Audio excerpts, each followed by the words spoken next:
Saya itu mengikuti MTQ dari usia 13 tahun, 13 tahun. dari kelas 6 menuju kelas 1 MTS. Nah itu sudah mendapatkan juara 2 provinsi Kalimantan Selatan.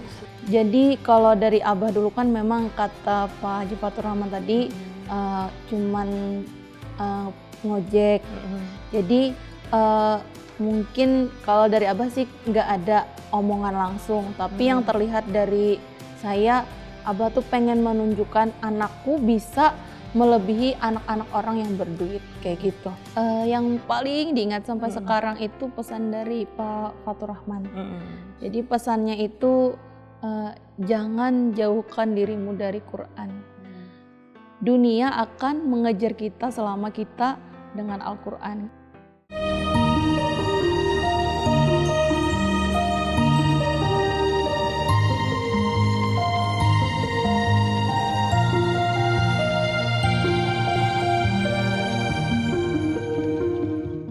Assalamualaikum warahmatullahi wabarakatuh. Apa kabar pemirsa setia TV Tabalong? Senang sekali dapat berjumpa kembali dengan Anda bersama saya Mai Shanti yang akan menemani pemirsa selama 30 menit ke depan dalam berbagi kisah. Pemirsa, kali ini kita akan mendengar cerita atau kisah dari Qori'ah terbaik Kabupaten Tabalong, di mana narasumber kita ini terjun di ajang musabaqah tilawatil Quran sejak belia dan memiliki segudang prestasi. Di studio sudah hadir Mbak Erli Widari. Assalamualaikum Mbak. Waalaikumsalam warahmatullahi wabarakatuh. Apa kabar hari ini? Ya, alhamdulillah baik. Alhamdulillah baik. Sehat ya Mbak ya? Sehat. Sehat, luar biasa. Mbak, kita langsung aja ya ngobrol. Senang saya melihat Mbak hari ini. Tadi di awal sudah disebutkan bahwa sejak belia ya Mbak ya, Mbak sudah terjun di ajang musabaqah tilawatil Quran dan memiliki segudang prestasi berarti. Bisa diceritakan Mbak prestasi-prestasi apa saja yang Mbak miliki atau yang sudah diraih selama ajang musabaqah tilawatil Quran? Saya itu mengikuti MTQ dari usia 13 tahun. 13 tahun. Dari kelas 6 menuju kelas 1 MTS. Nah itu sudah mendapatkan juara 2 provinsi Kalimantan Selatan. Di usia 13 itu? Ya, luar biasa. Tahun 2003 sebagai terbaik 2 seprovinsi Kalimantan Selatan. Kemudian dilanjutkan lagi tahun selanjutnya juga mengikuti lomba di cabang yang lain, cabang tahfiz. Tetapi di provinsi itu belum masuk saat itu. Akhirnya mengikuti Kalteng. Nah dari Kalteng ternyata bisa masuk ke nasional, ternyata mengikuti ajang di Bengkulu. Iya, berarti tadi tidak hanya di satu cabang ya Mbak ya? Iya. Ada cabang Tartil, ya. tahfiz. Oke. Kalau tahfiz itu kan ikutnya yang 1 juz. Kalau 1 juz itu di awalnya harus membaca tilawah terlebih dahulu. Jadi orang-orang tahfiz yang ikut 1 juz dan 5 juz harus menguasai tilawah dulu, baru hafalan. Nah jadi kami juga bisa mengikuti cabang tilawah. Berarti 3 ya yang bisa. Tahfiz, tartil dan tilawah. Diawali dari tartil dulu ya, tartil dulu karena kan usia. masih muda. Luar biasa. Kemudian dari sekian banyak prestasi yang diraih, yang mana menurut Mbak Erli yang paling membanggakan atau yang paling berkesan sampai sekarang? Itu yang juara Sekalsel di Banjarmasin sebagai terbaik 1 tahfiz 1 juz. Tahunnya tahun 2004 atau 2005 kalau nggak salah. Berarti masih belas-belasan ya? Iya. Masih MTS berarti ya itu ya? Iya. Masih Kalau kelas sekarang, 2. Oh kelas 2. Kalau sekarang usianya Sudah 32. Luar biasa, berarti sudah berapa? Dari 13 tahun sekarang 32 habis Itu dari belasan ikut tahun ya MTQ berarti sudah. dari 2003. Jadi tahun ini kan juga masih ikut nih. Wow, Jadi insya Allah sudah 20 tahun. luar biasa, subhanallah. Oke, dari tadi kan sudah disebutkan ya prestasinya, kemudian apakah ada prestasi yang tertinggi istilahnya? Kan tadi ada saya dengar ada tingkat nasional ya? Kalau ke nasional belum masuk 1, 2, 3, cuman sudah bisa ikut tingkat nasional itu sudah 2 kali. Sama kedua-duanya itu tempatnya di Bengkulu juga. Di cabang yang sama juga? Cabang yang sama, ikut tahfiz 1 juz dan tilawah. Kalau yang prestasi menurut saya sangat membanggakan itu bisa menjadi Qori'ah juara umum perorangan di tingkat Kabupaten Tabalong. Kenapa? Karena saingan di Kabupaten Tabalong itu lumayan banyak. Jadi apabila mendapat juara perorangan kan nilainya harus tertinggi dari semua yang lain. Jadi rasanya Masya Allah banget kalau bisa mendapatkan juara perorangan. Jadi menurut saya walaupun saya pernah juara provinsi, tetapi tetap yang paling sangat berkesan adalah juara umum perorangan di Kabupaten Tabalong. Karena tadi saingannya lumayan banyak untuk Pernah berapa kali Mbak? Beberapa kali atau pernah? Udah, kalau untuk di Tabalong itu sudah 5 kali. Wow, 5 kali juara perorangan ya. Dan itu semuanya berkesan ya. Iya. Luar biasa. Kemudian kalau dari prestasi pasti ada apa ya istilahnya rewardnya. Nah rewardnya itu atau hadiahnya biasanya ada berupa uang pembinaan. Itu biasanya Mbak gunakan untuk apa? Biasanya kan dapat reward dari uang pembinaan. Bisa saya kan dulu bisa sambil bantu orang tua saya. Terus lagi kebetulan juga dulu beli laptop kayak gitu buat keperluan belajar. Pernah juga dapat TV. Tuh, jadi bisa dipakai buat di rumah. Atau hadiah yang lain tidak berupa uang pernah? Bisa berupa uang. Selain uang maksud saya? Oh, selain uang kadang ada yang pernah saya dapat kipas angin kayak gitu. Atau misalnya tadi kan ada juara perorangan. Nah itu mungkin ada hadiah spesial karena tadi kan spesial berarti ada hadiah spesial itu. Pernah umroh. Subhanallah. Umroh jadi dari 5 kali juara umum perorangan, yang pertama itu dapat TV, yang kedua dapat uang pembinaan, terus 3 kali yang terakhir itu dapatkan umroh. Dan untuk saat ini saya baru berangkatnya 1 kali. Alhamdulillah. Jadi dari 3 kali umroh itu baru sekali ya Mbak ya? Sekali. Berarti masih ada 2 nih masih ada 2 disimpan. Insya Allah semoga bisa. Kalau tadi kan kita berbicara tentang prestasi. Nah sekarang saya yakin di perjalanan yang sudah puluhan tahun pasti juga pernah mendapatkan kegagalan ya istilahnya. Bukan mendapatkan sih ya. Siapa saja tidak ingin gagal, tidak ingin gagal. Tapi pada proses menuju keberhasilan biasanya pasti ada kegagalan. Itu bagaimana Mbak perasaannya atau bisa diceritakan? Sebenarnya pergantian cabang ya, dari dulu kan ikut tartil, terus tahfiz, ikut tilawah remaja, ikut tilawah dewasa. Dulu pernah itu lombanya di Upau. Saya itu sudah mempersiapkan untuk mengikuti remaja. Tahun itu tahun terakhir saya bisa ikut tingkat remaja.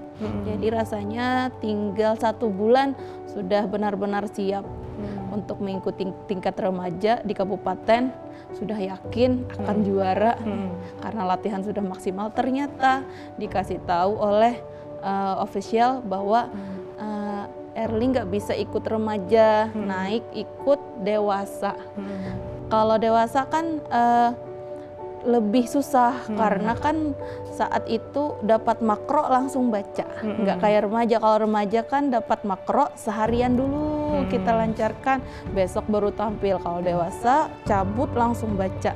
Nah itu kan jadi kendala nih, akhirnya memang gagal saat itu, gagal di kabupaten juara 2. Tapi ternyata dari kegagalan tadi itu malah saya ditunjuk untuk mewakili cabang yang lain dan dispesialkan, diberi pembelajaran, dikasih training khusus untuk mengikuti cabang yang lain yang sampai saat ini saya ikuti. Ternyata dari kegagalan tadi saya bisa menguasai cabang yang lain lagi. Iya.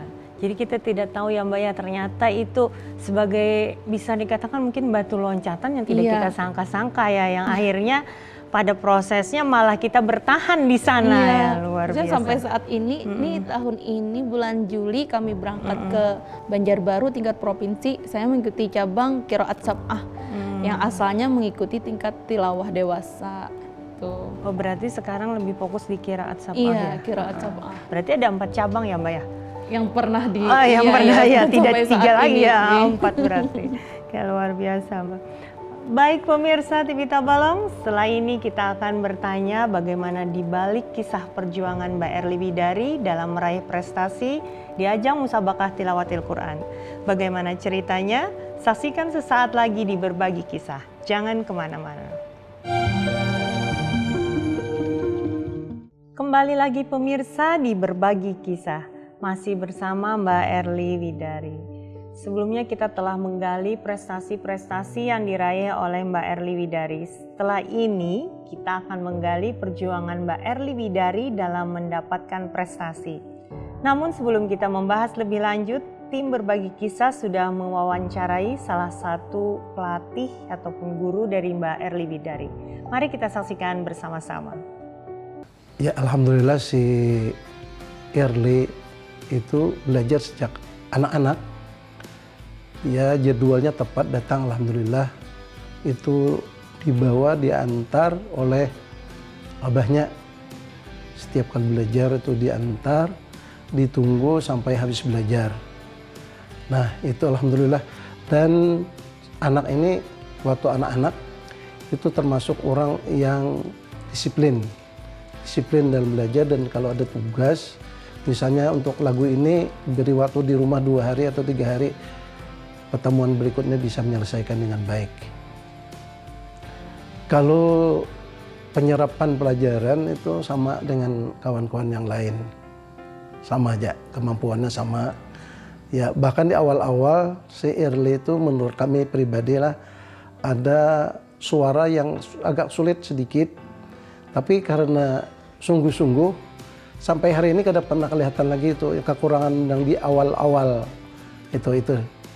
Ya termasuk orang yang alhamdulillah dan membuahkan hasil juga. Iya, Erli itu momen-momennya banyak, sangat banyak. Dimana kalau kita sebagai pelatih di momen musabaqah misalnya, di momen musabaqah Erli harus suaranya gini, di sini ada tekanan, di sini ada getaran, di sini suaranya harus naik. Alhamdulillah itu semuanya bisa tepat apa yang disarankan oleh si pelatih, baik kami atau saudara Farhani sebagai pelatih Kabupaten Tabalong. Nah jadi begitu dia tampil di arena musabaqah tepat menurut apa yang kami anjurkan, itu ia luar biasa dan berhasil. Itu menurut kami momen yang sangat menggembirakan. Demikian tadi wawancara dengan Ustadz Haji Fatur Rahman yang merupakan salah satu pelatih atau guru dari Mbak Erli Widari. Dan kita sama-sama menyaksikan tadi luar biasa sekali kisahnya Mbak. Terlihat dari kedisiplinan, memang benar-benar sungguh-sungguh dari kecil sudah belajar disiplin kalau saya dengar itu. Mbak Erli, bagaimana awal belajar dengan beliau ya, Ustadz Haji Fatur Rahman?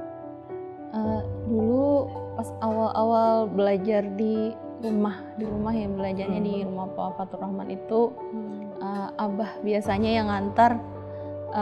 Kami tuh sebenarnya agak takut karena kan Pak Haji Fatur Rahman ini mengajarnya lumayan keras, tapi ternyata pas dijalani bisa aja santai aja, tapi memang banyak makhraj yang diperbaiki dari Bapak Fatur Rahman tadi. Ya.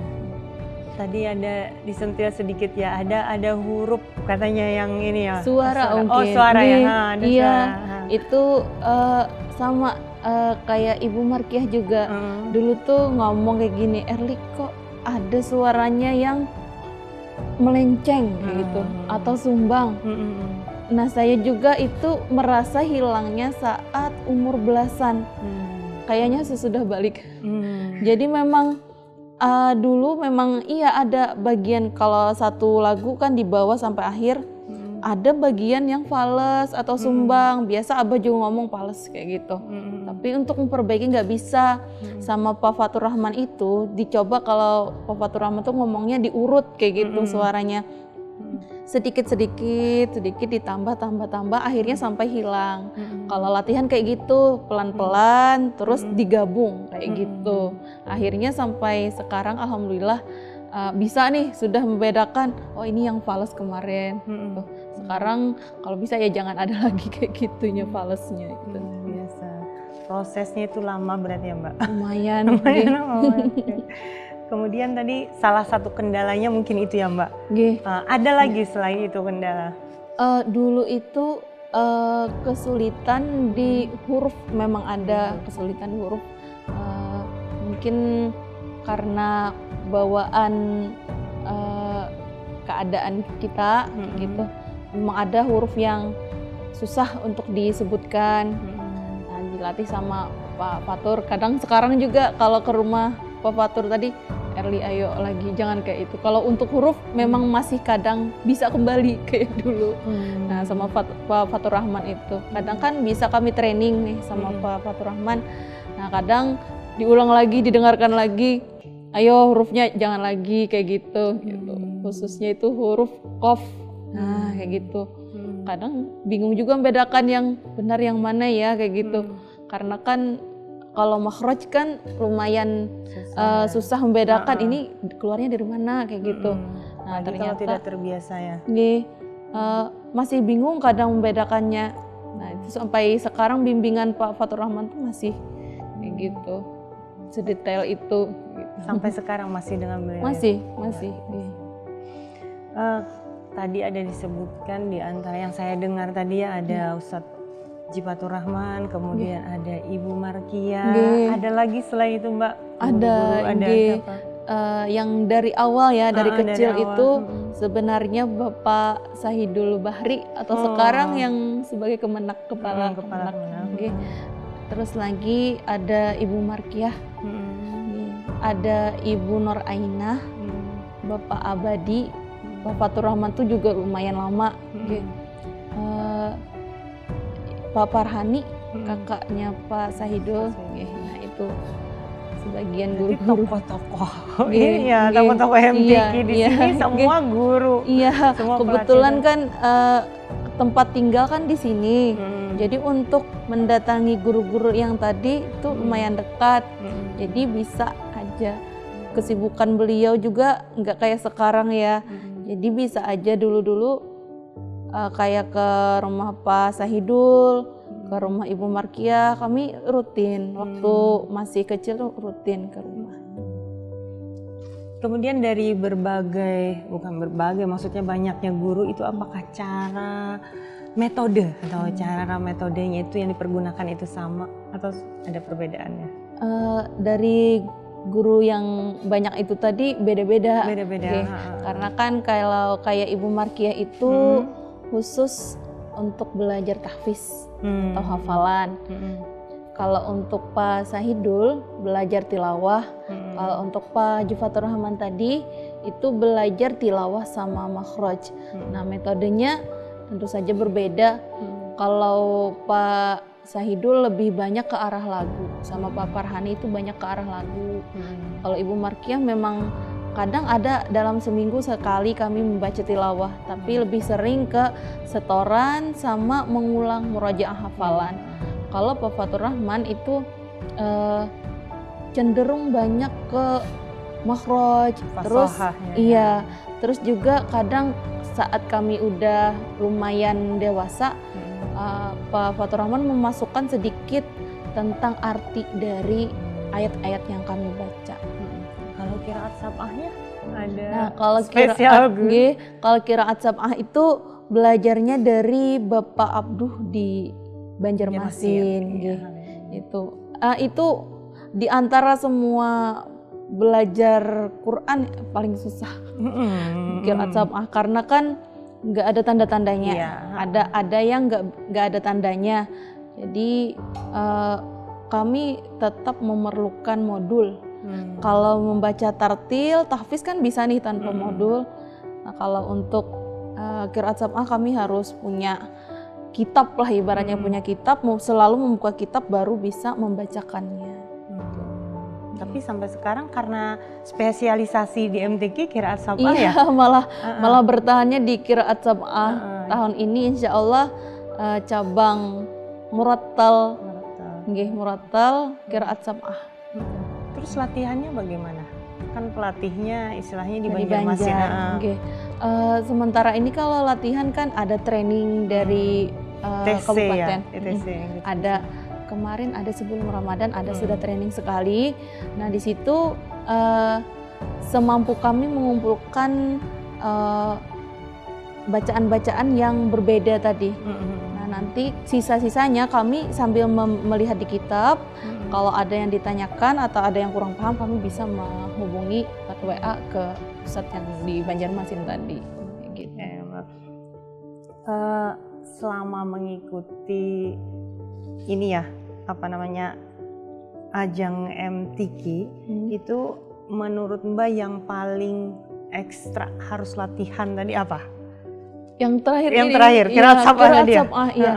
Terus lagi kami di akhir-akhir 2 tahun terakhir. 2 tahun terakhir ini kami bidang qiraat ini ditambah lagi hari ini kan cabut makro nih buat besok tampil. Tapi satu peserta itu dapat 3 makro kami. Jadi kami harus menguasai 3-3-nya. Saat mau tampil, 5 menit sebelum tampil dicabut antara 3 tadi. Pilih lagi yang mana satu dipilih. diambil ya? Iya, nah itu lumayan menguras. Iya, karena kan tadi kami kan bukan cuma harus hafal bacaannya, hafal perbedaannya dari bacaan yang benar. Kami juga harus bersuara untuk latihan karena membacanya dengan tilawah. Jadi 3 makro dibaca tilawah, apalagi berhubung usia. Jadi suaranya kadang dari suara otak lumayan terkuras. Dan itu didampingi guru atau pelatih? Kalau untuk lomba kami hanya didampingi official. Biasanya official kan hanya mengasihkan nomor. Biasanya ada pelatih. Cuman karena tergantung, kalau hari besok banyak yang tampil, biasanya pelatih lebih memilih melatih yang muda yang biasanya, karena kan yang kayak kami kan sudah dewasa, insya Allah bisa gitu, dan ada pegangan kitab kayak gitu. Jadi para pelatih biasanya lebih cenderung melatih yang lebih muda supaya lebih bisa tadi untuk tampil lebih baik. Mbak, kembali lagi nih ke guru atau pelatih ya. Selain memberikan ilmu tentunya, setiap guru itu pasti memberikan nasihat atau pesan. Iya. Nah, kemudian adakah nasihat atau pesan yang menurut Mbak itu paling berharga dan siapa tahu jadi motivasi misalnya sampai sekarang? Yang paling diingat sampai sekarang itu pesan dari Pak Fatur Rahman. Jadi pesannya itu jangan jauhkan dirimu dari Quran.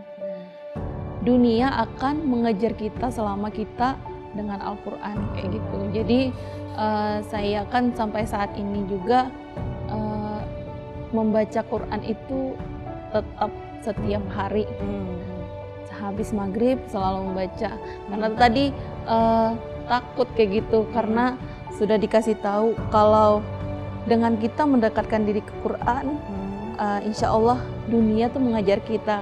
Soalnya kayak saya kan bisa lulus nih di sebagai ASN P3K itu sebenarnya keadaannya saya nggak mau karena saat itu habis melahirkan kayak gitu. Tapi ingat tadi pesan dari Pak Fatur Rahman, ibaratnya kan itu kan untuk dunia nih, pekerjaan kayak gitu, rezeki. Tapi tadi ya dari Pak Fatur Rahman berkahnya di situ tadi, mungkin saya dimudahkan jalan untuk itu semua, bisa lulus, nilai bagus, ya, alhamdulillah sampai sekarang. Biasa sekali Mbak. Saya sangat terkesan dengarnya ya, jangan jauh dari Al-Quran ya Mbak, karena dunia pun akan akan mengejar ya. Luar biasa kisah perjuangannya Mbak di 2 segmen ini. Baik pemirsa, jangan kemana-mana dulu, karena setelah ini saya akan bertanya tentang bagaimana cerita awal Mbak Erli Bidari menjadi seorang Qari'ah. Tetap di Berbagi Kisah.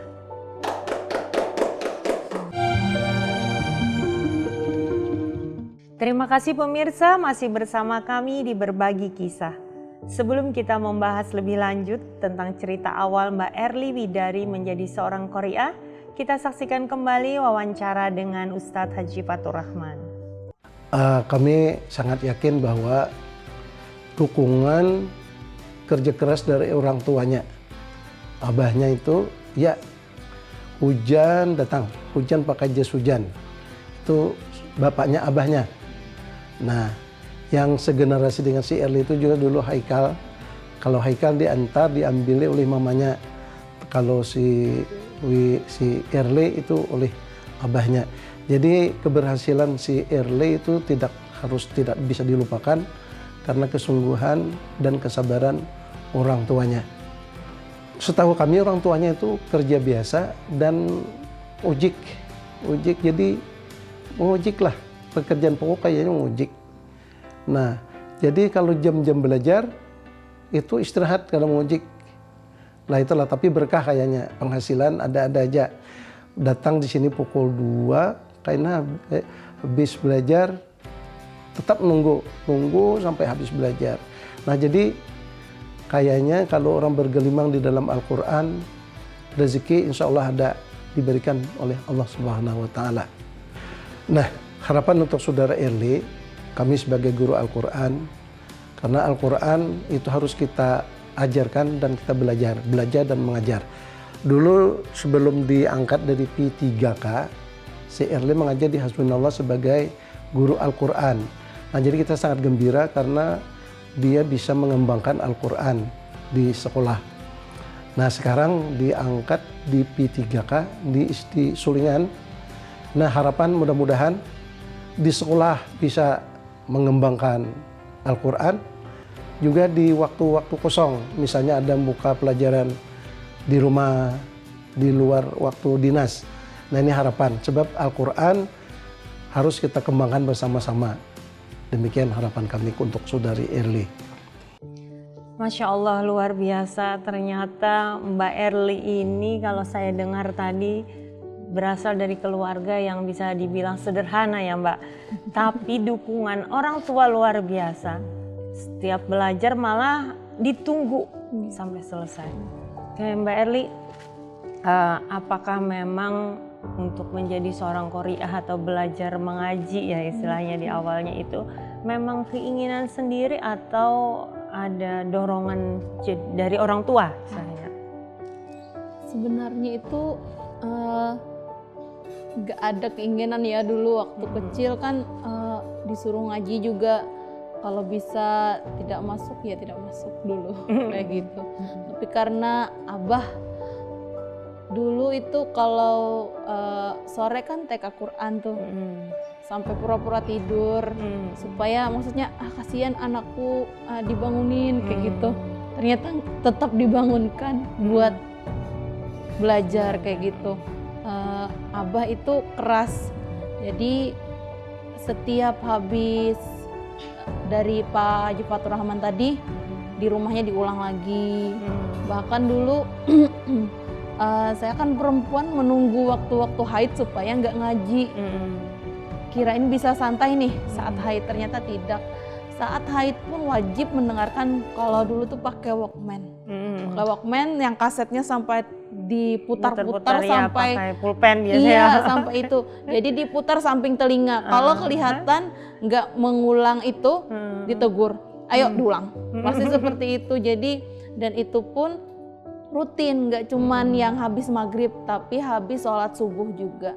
Jadi abah keras luar biasa untuk belajar, kedisiplinannya tuh dari abah kayak gitu. Terus pernah nggak cerita atau apa mendengar cerita dari abah ya tadi atau dari orang tua Mbak Erli sendiri, kenapa beliau menginginkan sekali Mbak Erli ini menjadi seorang qori'ah itu? Jadi kalau dari abah dulu kan memang kata Pak Haji Fatur Rahman tadi cuman ngojek. Jadi mungkin kalau dari abah sih nggak ada omongan langsung, tapi yang terlihat dari saya, abah tuh pengen menunjukkan anakku bisa melebihi anak-anak orang yang berduit kayak gitu. Jadi bukan hanya di bidang Quran, saya dulu tuh belajar pun juga sama kayak di Quran ya. Jadi kalau anak-anak biasanya les cuma 1 kali, kalau saya dulu double les. Jadi hampir tidak ada 1 hari pun yang kosong buat bermain, nggak ada sore. Sebelum TK Quran saya harus les dulu. Bahkan ada yang les 2 kali baru TK Quran. Merasa gitu. keberatan nggak saat itu? Keberatan saat itu. Bahkan sampai kayak ngomong ke kakak, kakak sesama belajar juga. Padat banget nih jadwal nih. Tapi keuntungan di lain, kalau anak-anak yang lain kan mungkin kalau anak perempuan di usia belasan saat MTS kayak gitu disuruh mungkin sudah mulai bantu-bantu mama. Tapi kalau saya dulu dibebaskan sama sekali, nggak ada cuci piring, nggak ada cuci baju kayak gitu, nyapu pun nggak ada. Pokoknya urusan rumah mama semuanya. Untuk saya khusus belajar dan ngaji, hanya itu terputar sehari ngaji belajar kayak gitu. Jadi memang benar-benar untuk pendidikan ya, Iya, untuk sangat memperhatikan. Oke, apakah ada momen perjuangan Mbak yang tidak pernah dilupakan oleh Mbak Erli bersama dengan orang tua itu? Khususnya dalam hal ini tadi, mengaji. Banyak sebenarnya momen sama abah itu. Tapi yang paling berkesan dulu saya itu kan waktu kelas 5 itu. Waktu kelas 5 kan saat itu abah ngojek. Terus lagi saya kan tadi kata Pak Haji Fatur Rahman, suara saya itu masih ada bagian-bagian yang fales. Saat itu saya tidak bisa juara. Hanya bisa juara 3. Tetapi saat itu saya dibawa sama orang untuk ngambil piala. Tetapi ternyata nggak bisa, saat itu berhalangan. Akhirnya abah lah yang berangkat ngambil piala. Tapi hujannya tuh lebat, hujan deras kayak gitu. Abah tuh sampai basah kuyup. Sampai ibaratnya pas datang sana kami nangis lah lihat abah kayak gitu tuh. Perjuangannya luar biasa. Padahal kan cuma ngambil piala kayak gitu. Harusnya ya nanti kan bisa, jangan saat hujan. Mungkin saking bangganya bisa mendapatkan juara, akhirnya saat hujan-hujan ngambil piala basah kuyup. Datang-datang tetap senang kayak gitu. Itu sangat berkesan kayak gitu. Luar biasa Mbak ya. Itu di mana dulu Mbak? Ingat?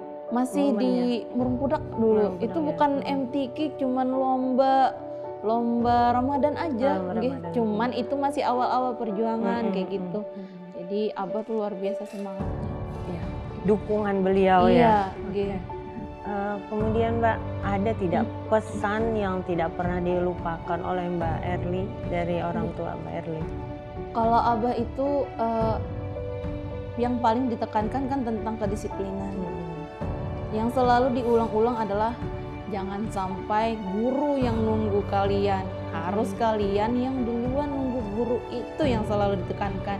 Makanya sampai saat ini mungkin kawan-kawan juga tahu ya kayak apa prinsip saya. Makanya yang paling pertama itu disiplin kayak gitu. Karena dari abah memang kayak gitu. Dulu juga pas bulan Ramadan kan kalau TK Quran kan pagi tuh. Pagi, padahal kan tuh ngantuk-ngantuknya habis sholat subuh. Ya. Tapi kami tuh selalu nomor 1 datang, pasti nomor 1 datang ke TK Quran tuh karena tadi disiplinnya luar biasa. Luar biasa. Mungkin Mbak ini dengan beragam prestasi dan apa ya istilahnya ilmu yang didapat, sudah ilmu yang dipunya. Kedepannya apa nih yang ingin Mbak Erli lakukan untuk Tabalong?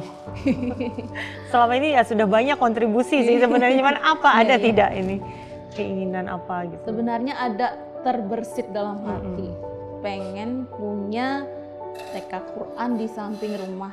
Amin. Karena kan memang punya anak 3 nih, terus orang tua sudah nggak ada, jadi kan masih tanggung jawab untuk anak. Jadi pengen sih, ada sih ngomong ke kawan-kawan, semoga di usia yang sudah pas nanti bisa buka TK Quran supaya lingkungan sekitar sini bukan cuma mendengarkan musik, jadi bisa mendengar anak-anak ngaji, terus juga berkah untuk di kampungnya lebih banyak lagi karena ibaratnya banyak anak-anak yang lebih memilih mengaji daripada main HP. Benar Gitu. sekali Mbak. Terima kasih sekali lagi Mbak telah berhadir di studio kami dan meluangkan waktunya di program Berbagi Kisah. Saya beserta kru yang bertugas pamit undur diri. Tetap saksikan Berbagi Kisah, tayang setiap hari Kamis pukul 8 malam hanya di TV Tabalong dan YouTube program TV Tabalong. Jangan lupa juga download aplikasi TV Tabalong di Play Store dan juga App Store. Sebagai penutup di akhir acara, Mbak Erli Widari akan melantutkan ayat suci Al-Quran.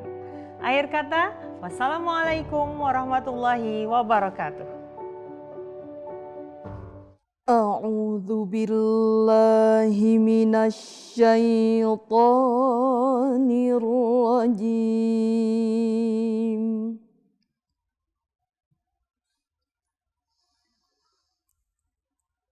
Bismillahirrahmanirrahim.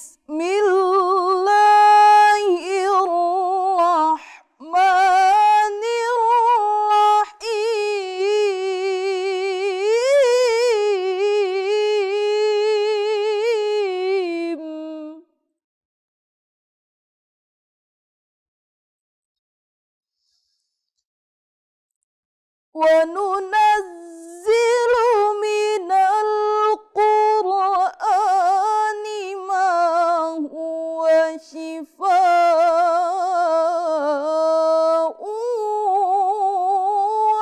وَرَحْمَةٌ لِّلْمُؤْمِنِينَ.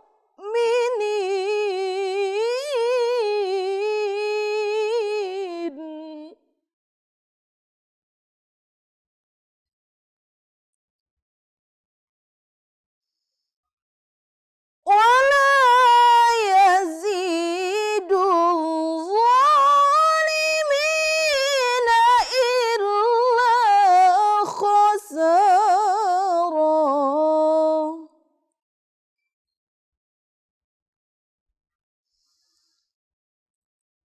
وَإِذَا أَنْعَمْنَا عَلَى الْإِنسَانِ أَعْرَضَ وَنَأَىٰ بِجَانِبِهِ